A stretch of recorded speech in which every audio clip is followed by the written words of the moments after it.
Kim Chu Paulo Avellino, nag-date muna bago tumungo si Paulo sa Florida, USA.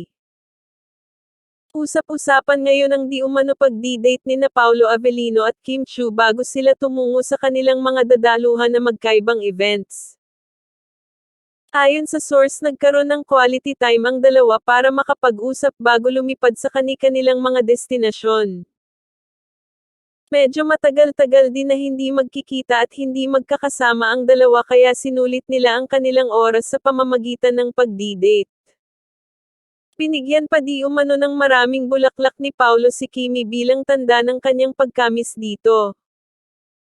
Matapos ang kanilang sweet moment together, ay tumungo na si Kim Chu sa kanyang hometown sa Cebu para sa isang special event na dadaluhan niya doon, habang si Paulo Avellino naman ay agad naman na lumipad papuntang Florida, USA para naman sa isang event niya doon.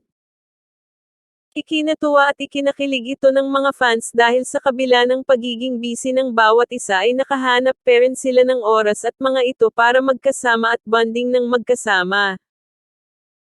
Samantala, muling magkakasama ang dalawa ngayong darating na Sunday, August 5 para sa ASAP Natin na nagaganapin sa California, USA.